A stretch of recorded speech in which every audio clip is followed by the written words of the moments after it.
ముఖ్యమంత్రి వర్యులు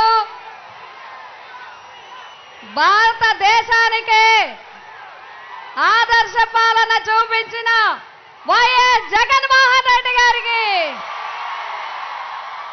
హృదయపూర్వక నమస్కారాలు, స్వాగతాలు చెప్తున్నాం.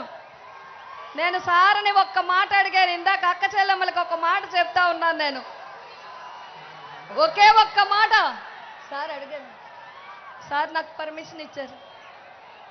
సార్, అక్క చెల్లెమ్మల అందరికి మీ అందరికీ నేను చెప్పేది ఒక్కటే, నేను పిఠాపురం నియోజకవర్గంలో పుట్టలేదు. నన్ను అవహేళన చేస్తున్నారు, నన్ను అవమానిస్తున్నారు, నన్ను మీకు దూరం చేస్తున్నారు.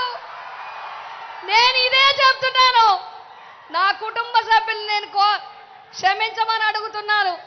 నా పిఠాపురమే నా కుటుంబం అని, నా మాటే శాసనం. నా పుట్టుక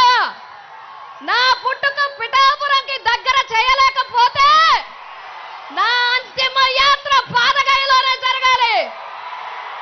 నా ఆడపడుచులు అన్నదమ్ములు నాకు పసుపు కుంకుమ పెట్టి నన్ను పంపించాలి.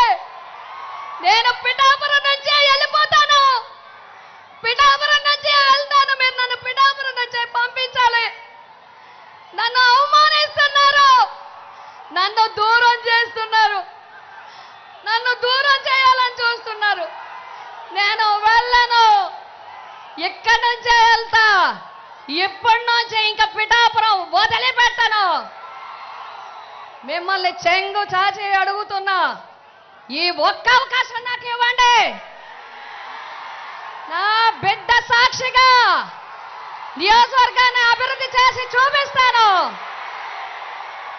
ఆ కుక్కుటేశ్వర స్వామి రాజేశ్వరి మాత అనుగ్రహం ఉంటే మళ్ళీ ఇక్కడే పుడతాను, మళ్ళీ పిఠాపురంలోనే పుడతాను. మీ రుణం తీర్చుకుంటాను అని చెప్పి మీ అందరికీ తెలియజేస్తున్నాను. నాకు ఈ అవకాశం ఇచ్చినందుకు జగన్మోహన్ రెడ్డి గారికి నా ధన్యవాదాలు తెలియజేసుకుంటున్నాను.